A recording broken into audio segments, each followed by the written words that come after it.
Welcome everyone, and today my guest is Kara Gilligan, and I'm really excited to have her with us today. Kara is a spiritual life coach, author, business coach and teacher, and at 20 she had a very profound spiritual experience and has spent years integrating higher states of consciousness. She is very well placed to recognise the unique challenges facing modern women as they awaken today. Knowing that women in touch with the sacred and empowered in their purpose could profoundly shift consciousness for the planet, she started Waking Beauty, which is a transformational coaching company that is dedicated to helping awakening women serve their calling. Through her current programs, the Magdalene Wounds and Sacred Wealth, she helps clients transcend their fears and limitations, empowering them to do their soul's work whilst nurturing their feminine essence and living lives they truly love. Kara, welcome. I'm so pleased to have you here. Thank you, Sarah. I'm so happy to be here. Thank you. I love this summit. I love the theme of it. And Bless. Yeah, it's really an honor. It's an honor to be here. Well, bless you for that, because one of the reasons I so wanted Kara to talk, for me, she's a great advocate for the feminine and for the sacred feminine in particular, bringing that back and understanding of that back into daily life. And since its conception, since the Grail mysteries and the stories of the Grail first came through to us, and they actually reach back to a Celtic lineage, before they were an oral tradition, before they were actually written down. But the symbol of the Grail, the chalice, has been a symbol for the feminine and very much stands for the loss of the divine feminine, the loss of the sacred feminine within the Western psyche, which we've all been suffering the consequences of for centuries now. So Kara, could you tell us a bit more about that? Could you, because I know how eloquent you are on this subject. Yeah, I think there's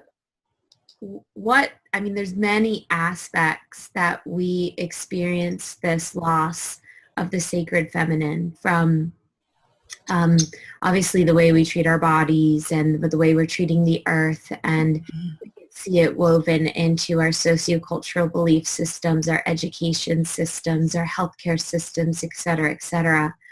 But the area that I've been the most passionate about studying and deconstructing where and how this loss of the goddess or this loss of the divine feminine happened in Western culture, specifically in the Judeo-Christian religious tradition.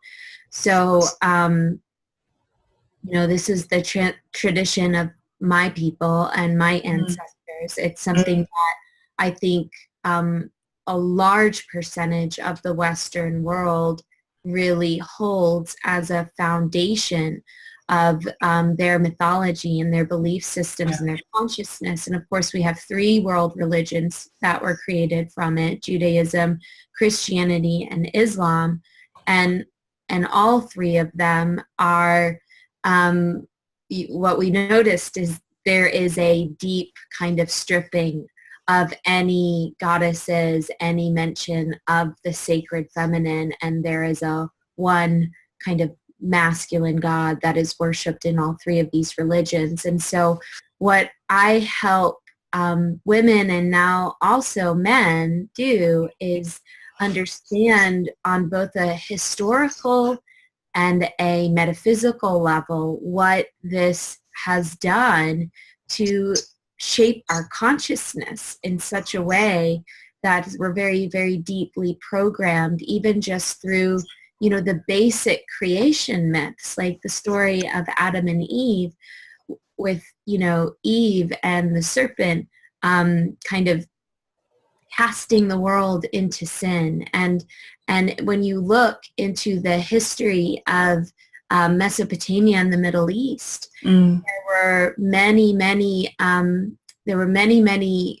goddess temples in that area where the serpent was a symbol of the goddess. It was also a symbol of the goddess in the Celtic traditions. I believe.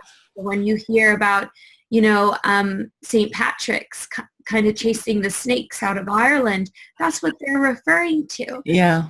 So And of course, the serpent also is a deep symbol of wisdom. Deep symbol of wisdom. It's also a symbol of healing. Yeah.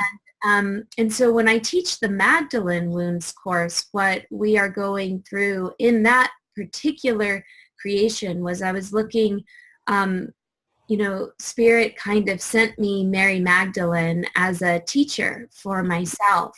And I was very drawn to her story. And in her story, what is now being rectified, but what, especially back then when I first found Mary Magdalene as a young mystic, 20 years old, trying to rectify the spiritual state of consciousness I was in, I knew her to be a prostitute. I knew her to be three things from reading the Bible. I knew her to be a prostitute. I knew her to be the woman possessed by demons. And I knew her to be the woman waiting to be stoned. Yeah. And at that point in my life, I identified with that consciousness of the fallen woman. Yeah. I identified with that. And I also had a very deep love for Christ. So I was very drawn to Mary Magdalene and to her being and to her character. And from the very beginning, I will say that Spirit was trying to show me that there was more here than meets the eye, and that I didn't fully understand who she was. And because I didn't fully understand who she was, I didn't fully understand who I was either. There were parts of me that were laced, my own sort of feminine essence, or my own sacred feminine essence, was laced with the shame, the prostitute wound, the demonization, the demonizing of the divine feminine, the woman possessed by demons, and almost like a disassociation, the casting out, the stoning being a form of how you would take somebody and separate them from society and kind of outcast them from the culture, from the tribe.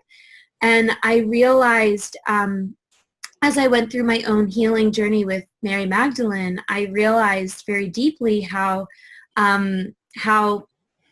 this had been done progressively and historically. It was done. It was written into our religious traditions, especially in the Old Testament. The story of Jezebel. Again, I mentioned Eve. Another course I teach is on Lilith. And then finally, through Mary Magdalene, we see all these same, what I call Magdalene wounds, which is the shaming, demonizing, and casting out of the feminine.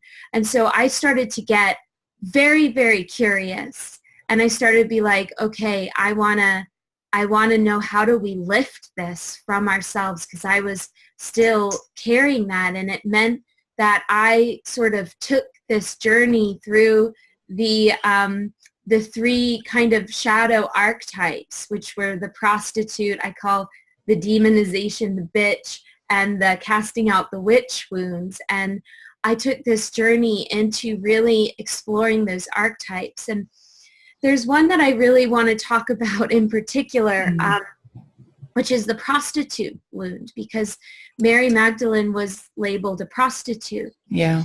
And a lot of people don't understand that word and where it comes from. So the word prostitute comes from the Greek word prostituere, which means to stand before the altar, or to stand before a statue, like to prostrate. Prostrate. So prostitutes in ancient Greece, even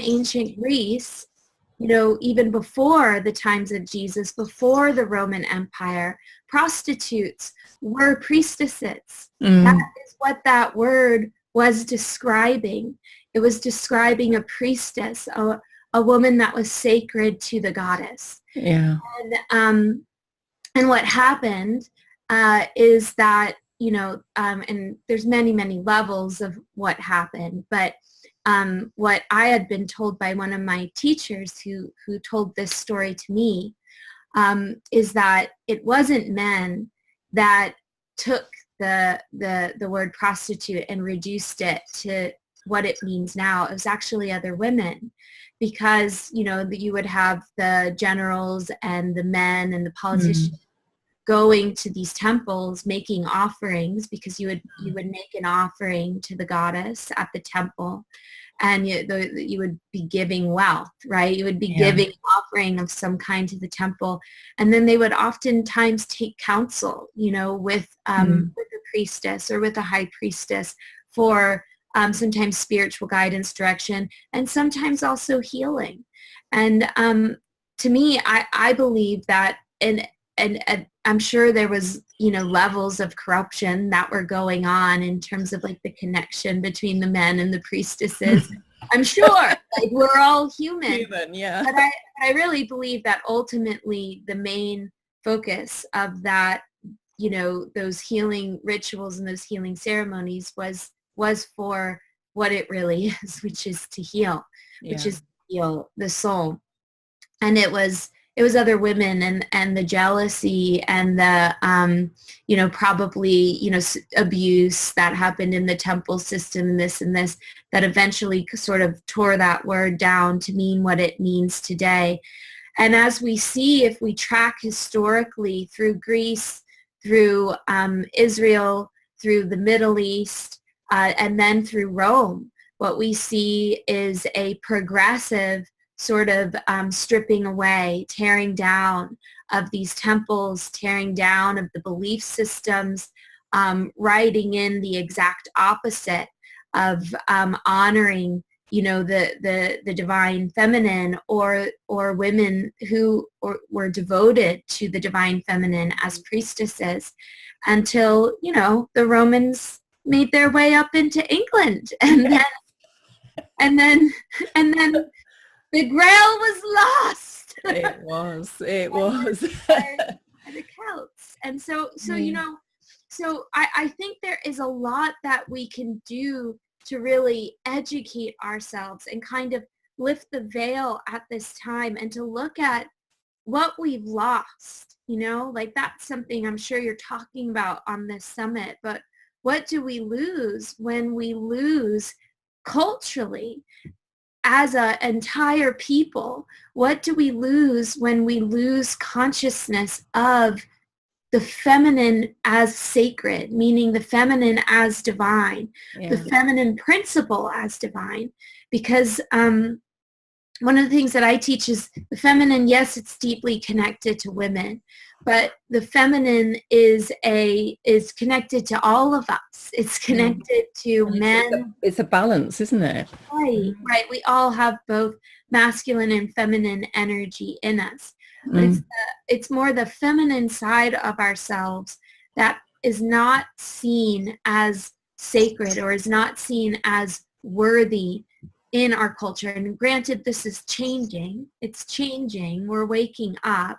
But historically, we went through a good 2,000 years or more, maybe more than that, 3,000 years, 4,000 years, where there was a deep, deep, deep fragmentation.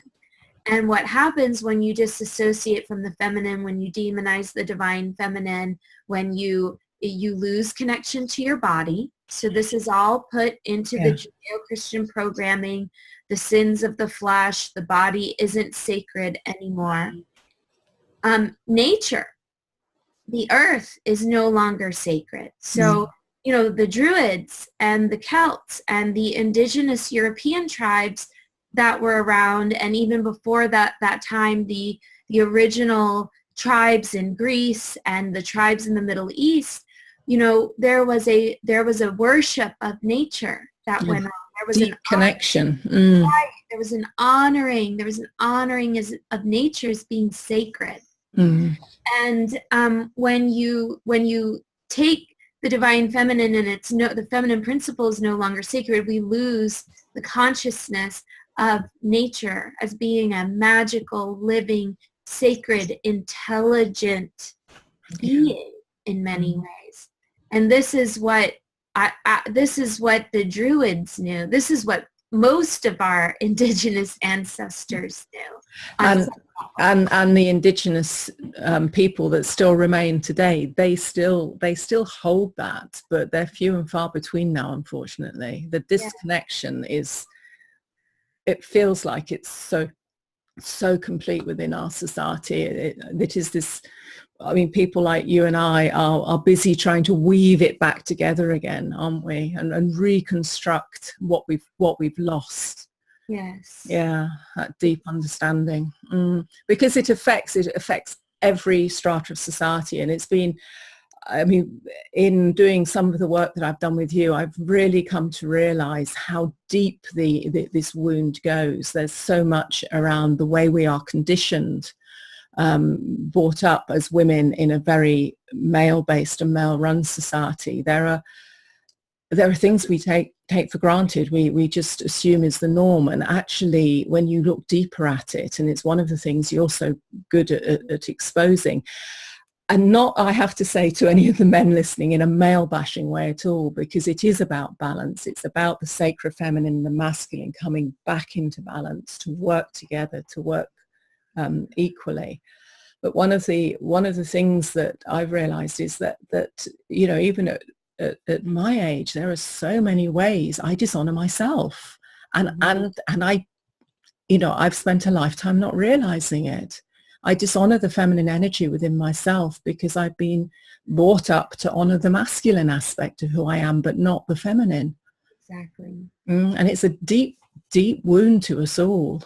Me too. I was in the same boat. Yeah. Same boat. And do you think it would be helpful for us to sort of define like the masculine versus the feminine aspects? Yes, it would. In case there's some people that's a new concept. So I guess traditionally we would think of, you know, if we're looking at the masculine aspect, it's more like, if you look in Taoism, the yin yang, right? So the yang is the active, linear, directive, decision making, sort of like the light of the sun, achievement oriented, conquering oriented, penetrating, projecting energy outward, affirming like the reality of like the seen and the known and the practical side of things, right? Creating liminality, boundary, system, structures, all of that is more of what we would call the yang creative principle, or the masculine principle, which exists in all of us. So we had a society that really began to worship that principle. And so without the balance of the feminine principle, so we'll talk about the feminine or the yin principle, which is, instead of being projective, it's introspective, right? It's moon instead of the sun. So it's the unseen, it's the intuitive side of ourselves. It's you know, the mother principle is caring. You know, women's bodies are designed to nurture another life form. When you look at a woman's body, she is she brings forth life, right? She brings forth life. So nurturing life, nurturing the life of ourselves, nurturing the life of others, empathy, compassion. So these are all feminine principles.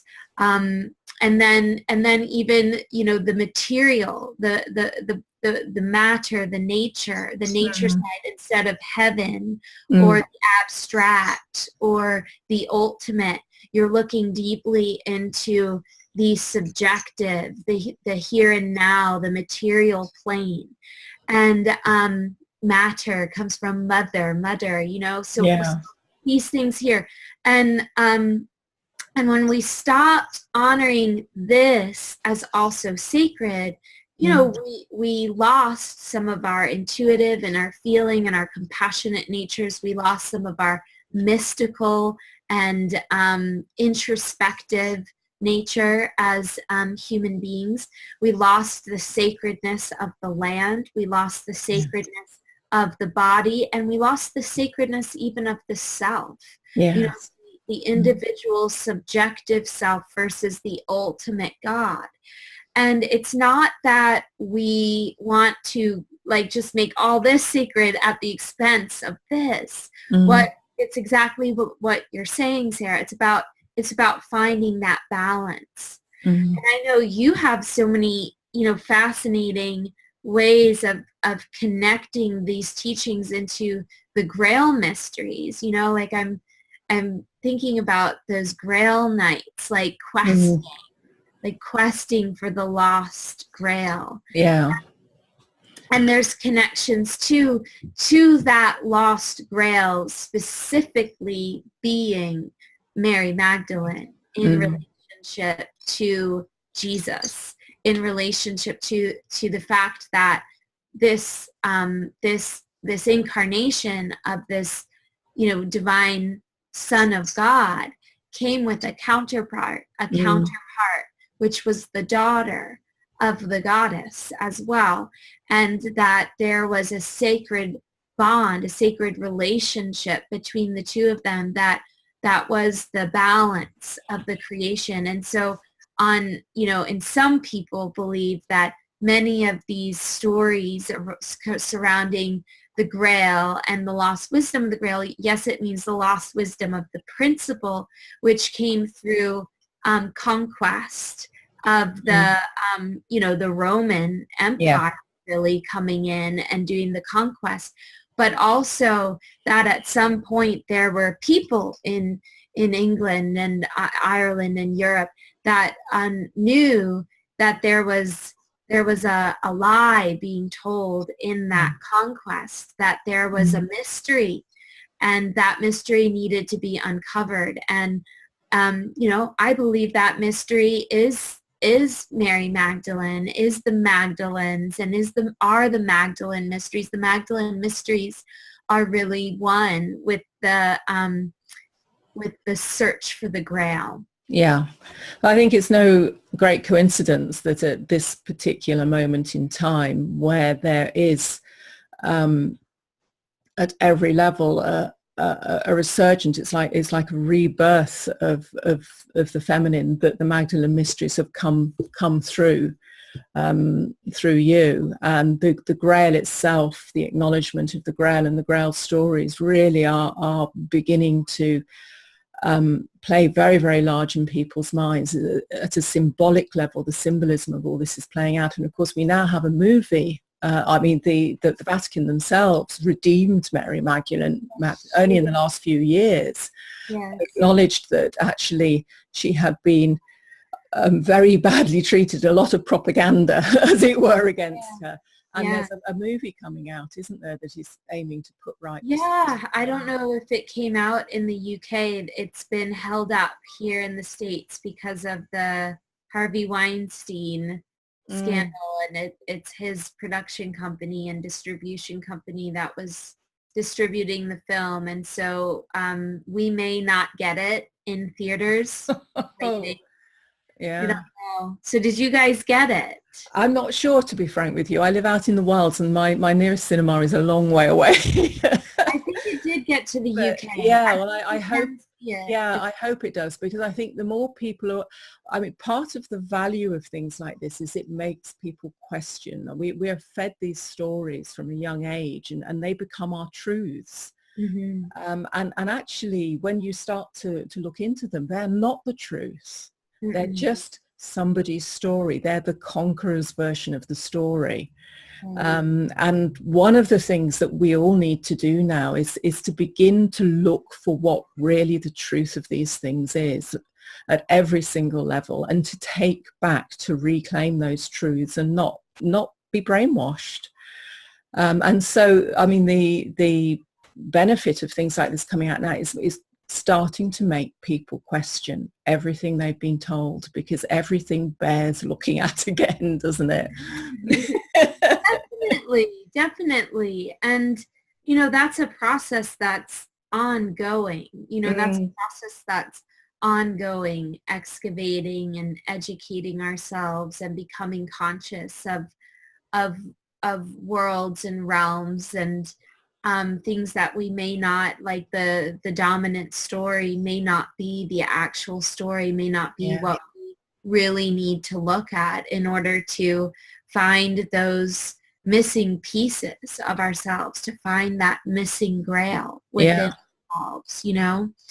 And so there's a lot of levels of, you know, what I call sort of excavating and healing our Magdalene wounds. Yeah. Could we maybe talk just a little more about the Magdalene wounds? You know, starting with shame, because I do feel that women have been deep. I think we carry it in our DNA. I know certainly. I feel that there are things that came down to me, you know, through my mother's mother. There are aspects of behavior about keeping small, about not speaking up, about, you know, putting up and shutting up, about, you know, not being too visible, and all of these sorts of things that are almost ingrained. They come into us almost at a genetic level. And so could you sort of talk a little bit more about those wounds and about what both men and women, because as you say, you know, we both carry this resonance of the feminine within us, what we can do to start to unpick some of that? Yeah, I would be happy to. So with the shaming of the divine feminine, which correlates to that prostitute wound, I have seen that this is really related to the body, sensuality, and ties into I think the way that we relate to one another in not just intimate relationships, but really, you know, all of our relationships. Even though once you're really getting into the relating, I see that more as the work that we do at the heart, or with the healing the demonized impression of the goddess, the demonized impressions we hold towards one another and ourselves because of the abuses that have gone on in that dominating system that kind of took over the planet, and the human rights abuses and the pain bodies that are carried in, you know, so many different people all across the globe. But to look first and foremost at that first wound, which is the shame wound. You know, shame is something that really has no, it has no ultimate purpose in a positive way. Guilt is something that is in response to an action that's done. And guilt is a healthy response, because guilt informs us. When we feel guilty, we know, oh, we've done something wrong. It's an aspect of our higher consciousness, or our conscience, that is saying, hey, you might want to look at this. You might want to change this. But shame is a deeply embedded state of worthlessness that comes into human consciousness. And I think all of us on some level get programmed with shame through just the story that we're told of the original sin, the original sin of Eve in the garden, and casting humanity out of the garden. And so this shame, or this deep-seated feeling that there's something wrong with who we are, and there's something wrong with just being human in and of itself. Just like the human race is cursed, like the human soul, the human body is something to be ashamed of, right? After Adam and Eve ate of the apple, they were filled with shame over their bodies.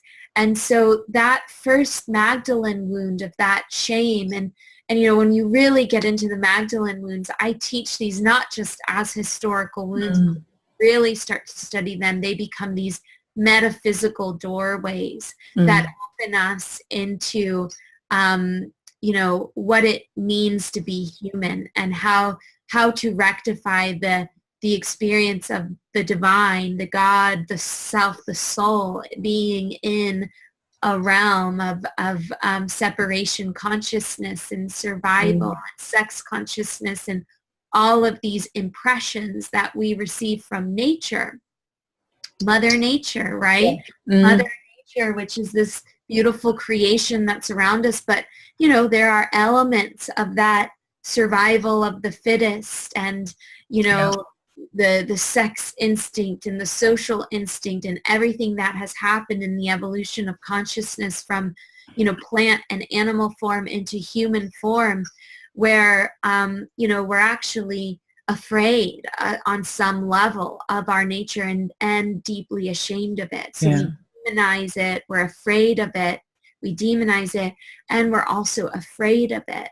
And we shame it. I'm sorry. So the shaming is like that sense of, I think it's more connected to the sex instinct than anything else, even though you feel it in like the survival instinct can have shame attached to it. But for me, I think it's about going in to these aspects of the lower nature, or going into the body, or going into our uniqueness of our desires, right? The desire force. It's that flame of that creative life force that gives us all life. And instead of seeing the body and the sexual creative life force as being something shameful that we want to avoid, we go into it as grown-ups, of God, and we're present with it. We're present with our bodies. We're present with our desires. We're present with our sex instinct. And we learn how to take responsibility for that in a sacred way, instead of allowing it to be run unconsciously. Yeah, I mean, we're taught almost to be ashamed to disassociate from it, or to regard it as something that's a bit dirty, or not quite right, or only to be spoken of quietly or behind closed doors or whatever. So yeah, I mean, there's nothing adult or grown up about that at all, right? And it's like that's the British way. That's the Judeo-Christian way. Yeah. Don't have any of that. And like, seriously, when you don't have any of that, like what that does, that repression does, is that allows the instinct with all the impressions of the shame and all the unexpressed needs and desires, and not knowing how to get those met in an honoring way with other people and other life forms. That allows that to be run by unconsciousness, which is what I think, quote unquote, evil actually is. It's our unwillingness to become conscious in that part of our being. So healing the shame, and then especially, because we're coming out of a patriarchal system, it was women that were particularly shamed. Yeah. It's been women that cast the world into sin. It's women's sexuality that is chronically shamed, not men's. Men don't have to deal with that same sort of horror wound that a woman has to deal with.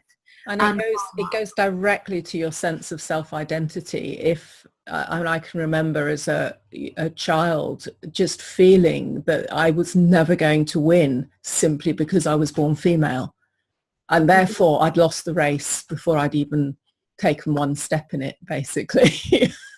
And that is, I mean, where do you go from there? If that's what you're taught from a very young age, it is, I mean, women have to overcome huge hurdles in order to get beyond that. Yeah, we do. Yeah. We 100% do. And I didn't really realize, because I was born in the 80s, and the women's empowerment movement seemed to be full force by the time I was growing up. And I was luckily raised by my parents to believe that I could do anything and everything. And really where I found like these deep-seated blockages and constrictions was not so much in the worldly sphere of influence, even though I want to say 100% those are there. And I know the women in corporate America and the women working for equal pay and all that. But where I found it was really stuck in me was deeply embedded in relation to my ability to serve the divine, because I was a woman. I remember being a very little girl. I think I probably wanted to be a priest from the time I was young. I remember asking in my catechism class, because I was raised Catholic, why can't women be priests? I remember just raising my hand. Why not? Why not? And I was very young at the time, maybe like 6 or 7 years old. And I remember it was a big, big group, like maybe 100 kids. And I remember the priest and they just laughed. Like everybody just started laughing, like how cute that little girl. And I was like, like I didn't get it. I was like, I didn't get that. And when I had my awakening, I remember one of the first kind of, I had one of my spirit guides came in and said, you're going to communicate the face of God to the world, like, because I'm a channel. That's what I do with Akashic Records. I just okay, this is what needs to come through. I send it through. And I said, but of all the things I could have said in response to that, of all the things that I could have said, my main thing was, but I'm a woman and women don't do things for God. Yeah. That was what I said. And so this is my passion with it. Everybody's going to have their own passion. But one of my big missions, it seems, from that moment forward has been, one, recognizing that, yes, women do serve the sacred. Yes, women do serve God. Yes, their work as medicine women and as priestesses and as spiritual teachers and as healers of humanity is very, very important. And then in particular with the prostitute wound, awakening from that shame of the prostitute into the realization that the prostitute was an original word for a priestess. That's been so deeply a part of healing that. And how it looked for me in a very practical sense was that in order for me to really fully reclaim who I am as a servant of God, as a priestess, because there are no more temples, there are no more priestesses on the planet. I had to really own my desire force, my life force, because I had to become very determined and very passionate. And I had to overcome a lot of these programs that women get, which would repress that out or make you feel like this is not really important. Who do you think you are? I still get that sometimes of just like, how can you just be some woman that calls herself a priestess? I'm like, look, this is like real here. Like, it's not like, I was like, this isn't like some white girl game I'm playing. Like after that moment, when I had that awakening, I was like literally like put in mental hospitals and for years was outcasted like by my family because of the states of consciousness that I was in. And yes, like Western women can have intense spiritual awakenings. Yes, our ancestors had female shamans, had female prophets, had female healers,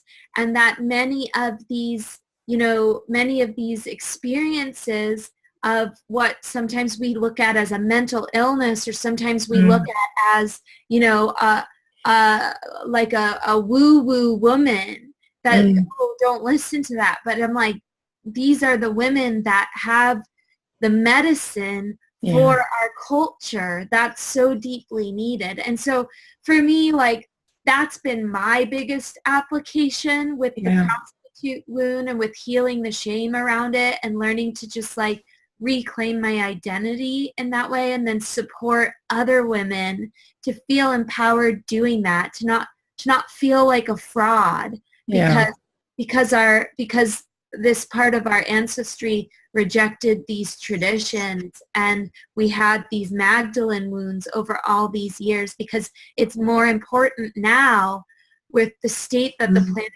coming in, that we bring the medicines back through, that we bring the wisdom of our ancestors back through, but that we bring the lost wisdom of the Grail back through. And if you look at the Grail stories,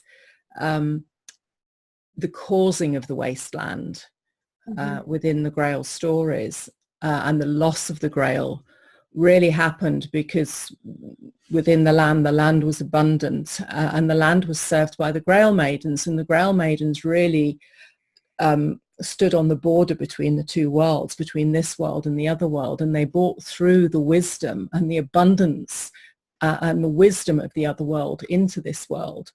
And they served the travelers at the wells. They were the voices of the wells, which is another word for oracles, effectively.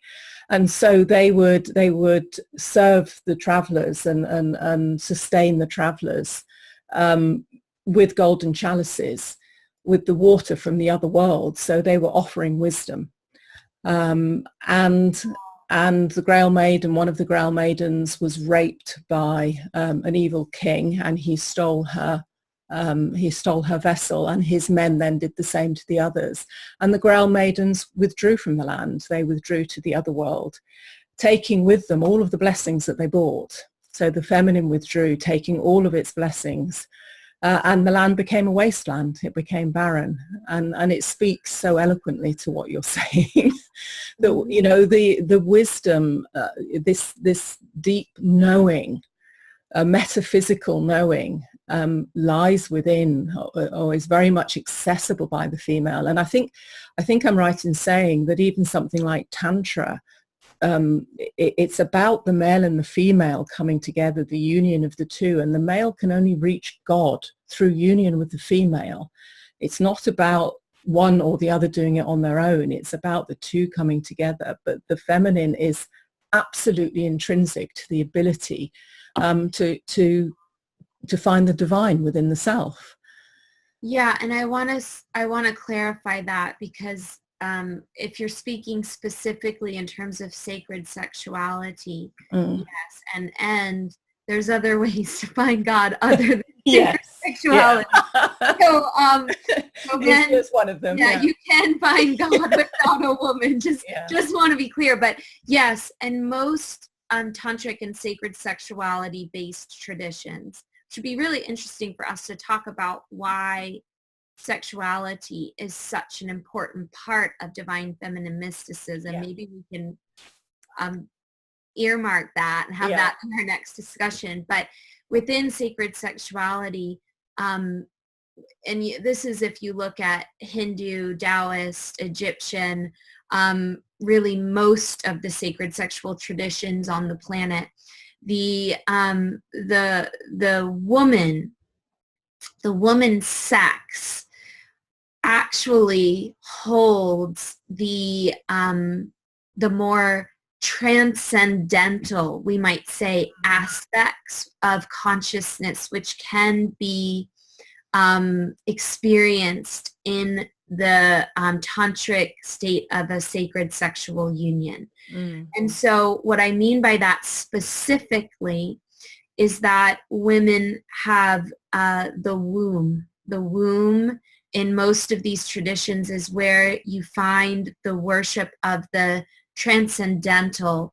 Because if you think about the womb, or even if you just think about early man, before there were lineages and Tantra in the East or Taoism in China or wherever you're looking. Like if you go way, way back, if you just think of, primordial man and they've been, loving a partner up and everyone's been having fun, and then all of a sudden you start noticing like, whoa, the woman, the belly's coming out. What's that? Like, what's that going on?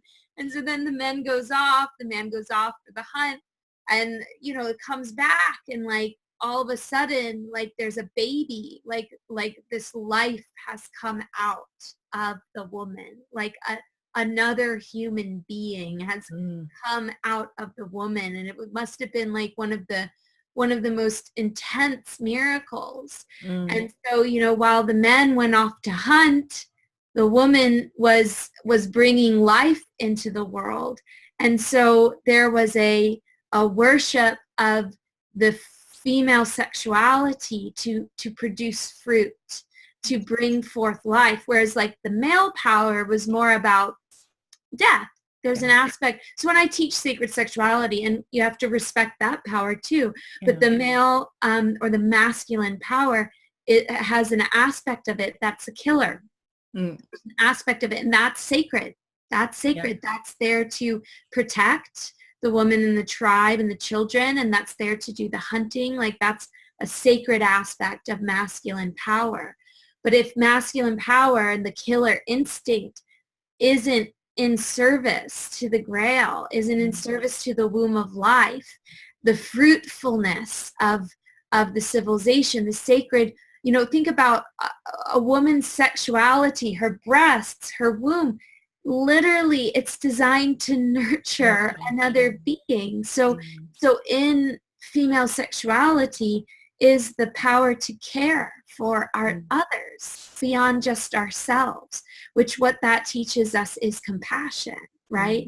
What that teaches us is the ability to nurture another, which is love another, which is part of every spiritual religious teaching that you'll find on the planet has some form of that commandment to love another as yourself.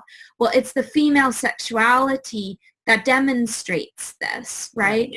The female sexuality is also quite, quite magical. It's that creative power of life. And then I think there's an element of it too, which is about this mystery, just this realm of moving from the seen to the unseen. And then the other thing about female sexuality is it attunes the moon cycles, the blood, and so if you think back to early man, a woman bleeding, they probably saw that the females didn't start producing children until after they started this bleeding thing, and this bleeding thing happened each month. And then they noticed that all the females in the tribe bled together each month.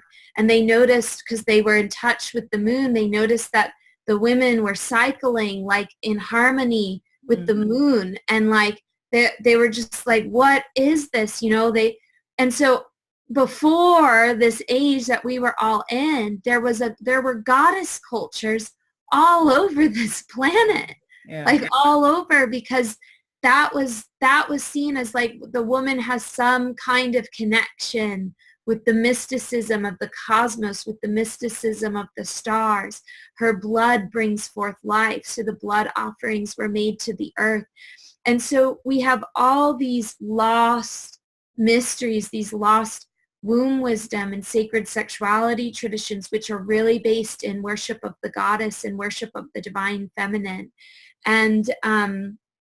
And so that's another thing of like, what does it mean to clear the shame of being a woman or the prostitute wound, is like no longer needing to feel ashamed of your sex as a woman. And in fact, like know that your sex as a female is absolutely sacred. It's the exact opposite. It's literally, it was a template for our ancestors to come to know God. or the goddess, or both, whatever you want to call it, to come to know love, to come to know the mysteries of the heavens, to come to know what it means to bring forth life and fruitfulness of a family, of a tribe, of a culture, to bring forth the fruitfulness of the land. And all of this is really the guardian, or the grail, it contained within the cup of the grail and the grail mysteries. And when you really understand that within your cell tissue, you take back that wisdom into your body, it literally transforms your understanding of who you are and who the other is.